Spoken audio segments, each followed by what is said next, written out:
Anubis is a half-man, half-dog god, patron of mummification and the afterlife in ancient Egyptian religion. One of the most recognizable gods of ancient Egypt, he was known to the Egyptians as Anpu or Inpu. Anpu was considered a very important deity. His name appears in the oldest mastabas of the Old Kingdom and the pyramid texts, where he is depicted as the guardian and protector of the dead. Anpu was especially attractive to foreigners, especially the Greeks, who gave him the name Anubis. He is often depicted as half-man, half-dog, with the head of a jackal or wolf and the body of a man. Wild dogs and jackals often roamed the edges of the desert near tombs, and the first Egyptian tombs were probably built to protect the deceased from these creatures. However, unlike wild dogs, Anubis was the protector of tombs and cemeteries. His black, shiny coat is associated with fertility and symbolizes rebirth in the afterlife.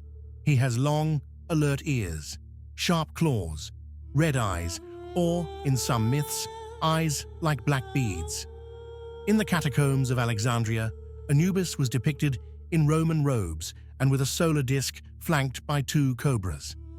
According to early myths, Anubis was the son of Ra and his wife Haysat, but later his parents were thought to be Osiris and Nephthys, or Seth and Nephthys.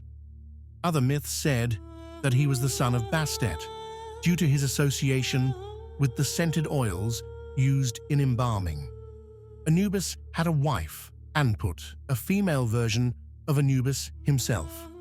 They had a daughter named Kebeket, a goddess of purification.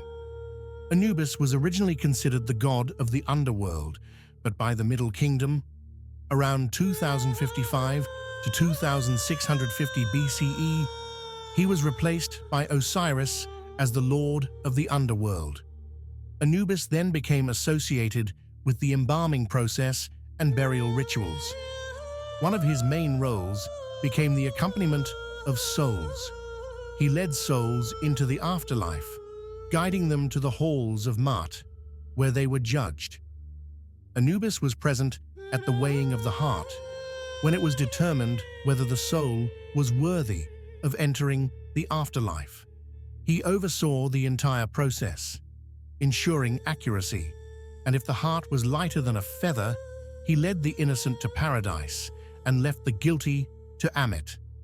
Anubis was also considered an embalmer.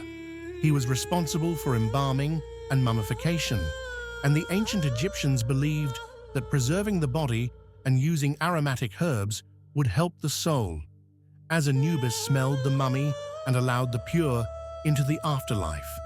In addition to funerary rituals, Anubis was the patron of lost souls, including orphans and the poor. He was one of the most important gods of ancient Egypt, and his fighting abilities were beyond doubt. Legends say that he slew 9 bows, becoming the Jackal Lord of Bows, as the ancient Egyptians called their enemies.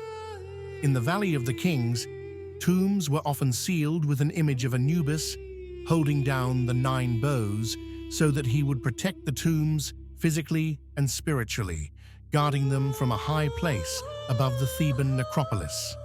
There is also a story of how Anubis helped Isis protect and embalm the body of Osiris after Set killed him.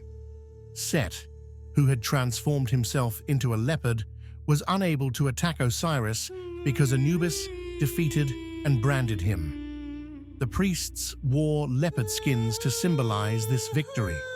Anubis is also associated with the Eye of Horus, with which he found Osiris, and with the Greek god Hermes, which led to his being called Hermanubis, the messenger god and guide of souls. The cult of Anubis was widespread throughout Egypt, with its center at Hardai in the 17th nome of Upper Egypt. What do you think of this story? Please like and subscribe if you enjoyed the video and want more like this. See you again with more tales to tell.